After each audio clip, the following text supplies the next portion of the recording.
اور امریکہ کے ایران پر حملے دارقین نیوکلیئر پلانٹ نشانہ بنایا۔ امریکی سینٹکام کا کہنا ہے فوجیوں کو ہلاک کرنے والی فورسز کو بھی نشانہ بنایا۔ خوزستان، ہرمزگان، کیشم، سریک، بندر عباس میں بھی حملے کیے۔ ایران کے جوابی وار، اردن میں امریکی اڈوں پر میزائل داغے، عمان میں سائرن بجائے گئے، عقبہ ایئرپورٹ اور بندرگاہ خالی۔ ایران نے 2 روز میں دوسری بار کویتی واٹر پلانٹ کو نشانہ بنایا۔ اہواز اور دلان میں 2 امریکی ڈرون بھی مار گرائے۔ الارزق ایئر بیس پر 2 فائٹر جیٹ، 3 امریکی طیارے تباہ کرنے کا دعویٰ۔ ایرانی میزائل حملوں سے اردن میں فوجیوں کی موت پر امریکی صدر ٹرمپ کا اظہار برہمی، کہتے ہیں کہ انتہائی افسوسناک ہے، صورتحال پر بے حد دکھ ہے، ایران کو کبھی جوہری ہتھیار حاصل نہیں کرنے دیں گے، ایران ڈیل پر عمل نہیں کر رہا تو امریکہ کو بھی فکر نہیں۔ امریکی وزیر دفاع پیٹ ہیگزٹ کہتے ہیں فوجیوں کی قربانی ہمارے عزم کو مزید پختہ کرتی ہے۔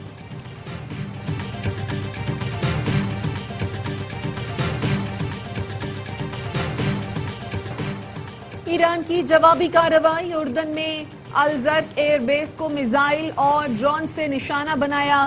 حملے میں بیس پر 2 فائٹر جیٹس اور 3 امریکی طیارے تباہ کیے۔ Fighter jet shelters, parking ramp کو بھی نشانہ بنایا گیا۔ کویت میں 2 امریکی فوجی اڈوں پر ڈرون حملے میں اسلحہ ڈپو اور ریڈار تباہ کرنے کا دعویٰ، 5 تاران انقلاب کا کہنا ہے الودیری کیمپ میں ایک اسلحہ ڈپو، علی السالم ایئر بیس پر پیٹریوٹ ریڈار اور فضائی نگرانی کے ریڈار کو نشانہ بنایا گیا۔ ایرانی حملوں سے کویت کے امریکی اڈوں پر آگ بھڑک اٹھی۔ ایرانی فوج کا کہنا ہے یہ حملے ایران پر امریکی حملوں کے جواب میں کیے، جن میں سول انفراسٹرکچر اور شہری علاقوں کو نشانہ بنایا گیا۔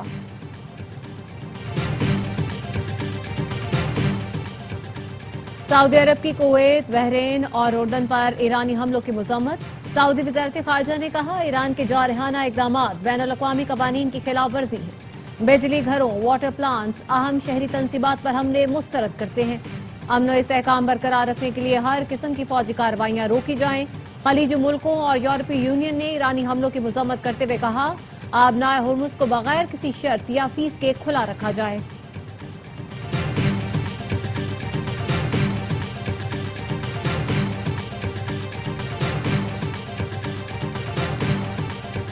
ایران کا امریکہ سے معاہدہ معطل کرنے کا اعلان۔ پاکستان میں ایرانی سفیر رضا میر مقدم نے ایکس پر لکھا 2 اہم سفارتی کامیابیوں کو تباہ کر کے صدر ٹرمپ عوام کی بات کرتے ہیں۔ ٹرمپ نے ایم او یو پر دستخط کے 20 دن سے بھی کم عرصے میں اسے ختم کر دیا۔ امریکہ نے بین الاقوامی اصول پامال کیے۔ بین الاقوامی برادری کو امریکی اقدامات کی مذمت کرنی چاہیے۔ ابراہیم عزیزی نے کہا امریکی افواج کو ایران کے ممکنہ جوابی اقدامات سے بچنے کے لیے فوری طور پر نکل جانا چاہیے۔ اگر امریکی فوجی واقعی یہ سمجھتے ہیں کہ ہمارے دانشمند سپریم لیڈر کے ناقابل فراموش سبق سے کیا مراد ہے تو وہ ایک لمحہ بھی ضائع کیے بغیر فرار ہونے کی کوشش کرتے ہیں۔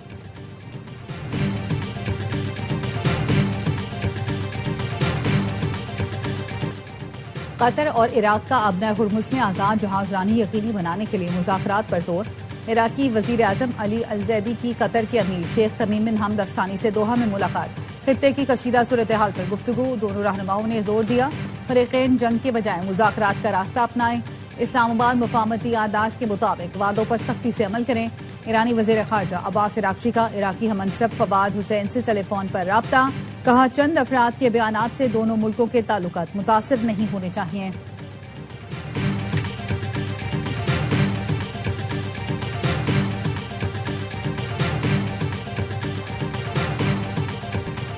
نائب وزیر اعظم اسحاق ڈار کا وینیزویلا کے وزیر خارجہ سے ٹیلی فونک رابطہ۔ اسحاق ڈار نے فیلکس پلاسنسیا کو وینیزویلا کا وزیر خارجہ بننے پر مبارکباد دی۔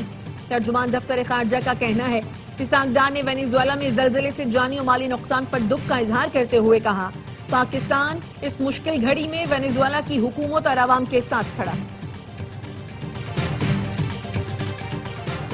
دنیا بھر میں شائقین فٹ بال کا جوش عروج پر، پاکستان میں بھی فٹ بال کا بخار سر چڑھ کر بولنے لگا۔ مختلف شہروں میں بڑی اسکرینوں پر میچ دیکھنے کا اہتمام۔ اسلام آباد کے ڈی چوک، لاہور میں لبرٹی چوک اور کراچی میں منی برازیل یعنی لیاری میں فٹ بال کے دیوانوں کا زبردست جوش و خروش۔ میسی یا ایم باپے، گولڈن بوٹ کا کون بنے گا حقدار؟ ایم باپے نے رواں ورلڈ کپ میں سب سے زیادہ 10 گول سکور کیے۔ میسی کو گولڈن بوٹ جیتنے کے لیے فائنل میں اسپیشل پرفارمنس دکھانا ہوگی۔ ایم باپے نے میسی سے ورلڈ کپ کی تاریخ میں سب سے زیادہ گول کا ریکارڈ بھی چھین لیا۔ 22 گول کے ساتھ ٹاپ سکورر بن گئے۔ میسی کا 21 گول کے ساتھ دوسرا نمبر ہے۔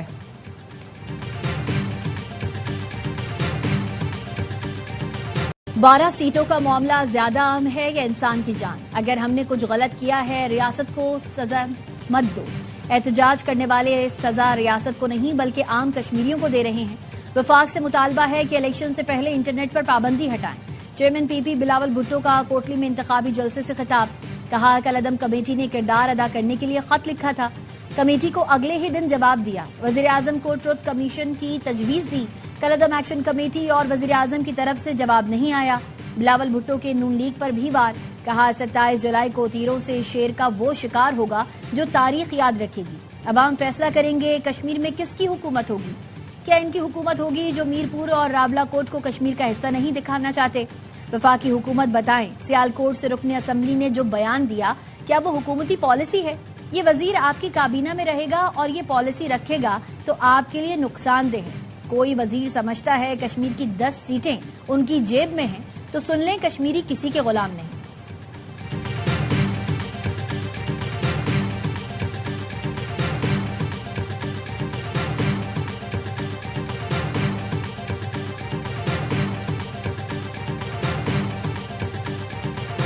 کشمیر کاز کے خلاف ہر سازش ناکام بنائیں گے۔ چند ہزار بندے اکٹھے کر کے لشکر کشی کرنے والے کوئی معنی نہیں رکھتے۔ ہجرت کرنے والے بھی اتنے ہی کشمیری ہیں جتنے آپ ہیں۔ کسی کو یہ حق نہیں کہ وہ ہجرت کرنے والوں کی سیٹیں ختم کرنے کا مطالبہ کریں۔ سیٹیں ختم کرنے کی نہیں، پاکستان سے کشمیر کا رشتہ کمزور کرنے کی سازش تھی۔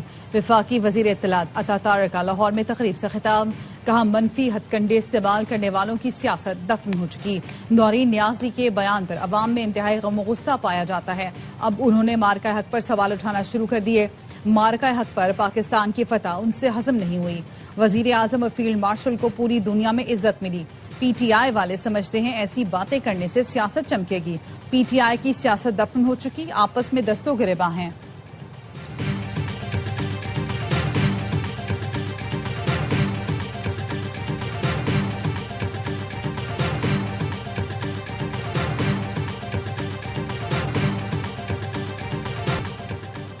بلاول بھٹو کشمیر میں لیگی وزراء کی بھڑکائی آگ ٹھنڈی کرنے کی کوشش کر رہے ہیں۔ سندھ کے سینئر وزیر شرجیل انعام میمن کا رد عمل، کہتے ہیں نون لیگ کے وزراء نے غیر سنجیدہ سیاست کرتے ہوئے کشمیری عوام کی توہین کی۔ تکبر کا عالم یہ ہے وزراء اپنے بیانات پر معذرت کرنے سے بھی گریزاں ہیں۔ بلاول چاروں صوبوں کشمیر جی بی کے عوام کا احساس محرومی ختم کرنے کی کوشش کر رہے ہیں۔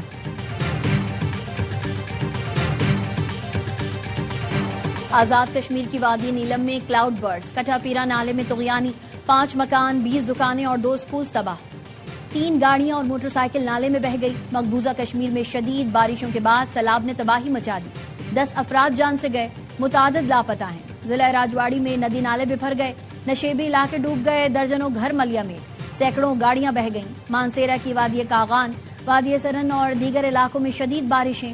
جبوڑی اور ورگئی سچ میں کلاؤڈ برسٹ، متعدد ہوٹلز اور مکانوں کو نقصان پہنچا۔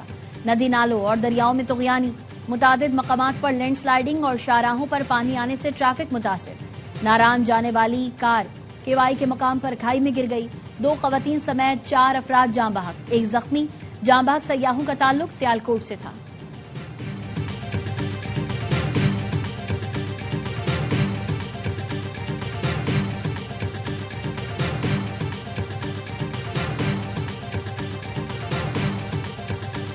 مارکہ حق پاکستان کی تاریخی کامیابی ہے، اس سے متعلق نورین نیازی کا بیان قابل مذمت اور افسوسناک ہے۔ وفاقی وزیر طارق فضل چودھری کہتے ہیں بانی پی ٹی آئی اور ان کی فیملی پاکستان مخالف بیانات کو کوئی موقع ہاتھ سے نہیں جانے دیتے۔ وزیر مملکت برائے داخلہ طلال چودھری نے کہا نورین نیازی کے بیان سے ثابت ہوا کہ یہ پاکستان کے خلاف پراکسیز ہیں، ان کا ہدف صرف ادارے نہیں بلکہ پاکستان ہے۔ نورین نیازی کے خلاف قانونی کارروائی شروع کی گئی ہے۔ وزیر مملکت بلال اظہر کیانی نے کہا نورین نیازی کا بیان پی ٹی آئی کے پاکستان مخالف عزائم کا تسلسل ہے، ایسی بیان بازی ملک دشمنی نہیں تو اور کیا ہے۔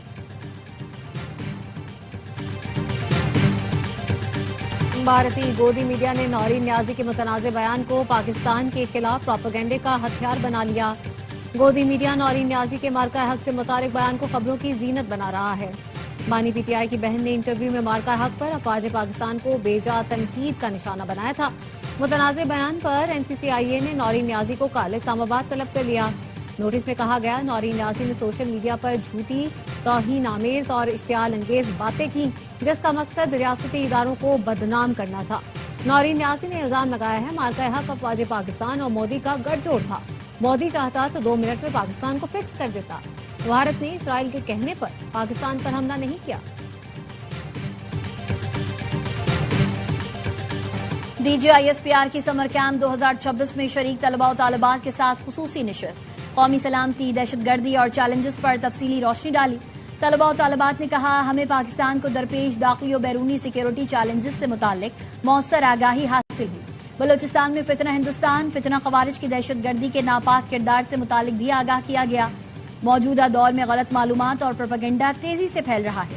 I S P R summer camp میں 18 سے زائد شہروں کے 4000 سے زائد طلباء و طالبات شریک ہوئے۔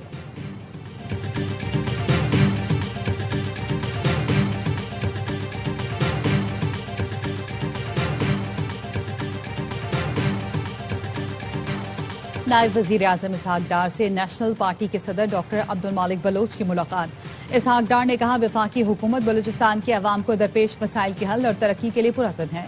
بلوچستان کے عوام کی جائز معاشی ترقی اور خوشحالی آئین کے دائرے میں یقینی بنائی جائے گی۔ عبدالمالک بلوچ نے کہا بلوچستان کے باغیوں کو عوام کی حمایت یا کوئی اختلافی جواز حاصل نہیں ہے۔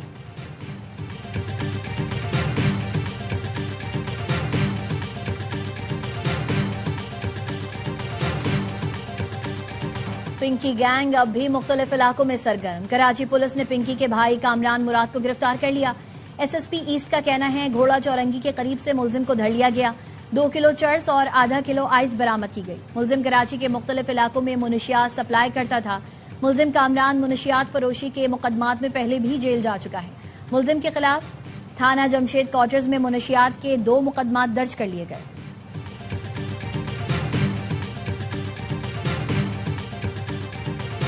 اور مٹھیاری میں مال بردار ٹرین کی 10 سے زائد بوگیاں پٹری سے اتر گئیں۔ اپ اینڈ ڈاؤن ٹریک متاثر، ٹرینوں کی آمد و رفت معطل۔ حادثہ وہاب شاہ ریلوے اسٹیشن کے قریب پیش آیا۔ دونوں ٹریک کم از کم 24 گھنٹے بند رہنے کا خدشہ۔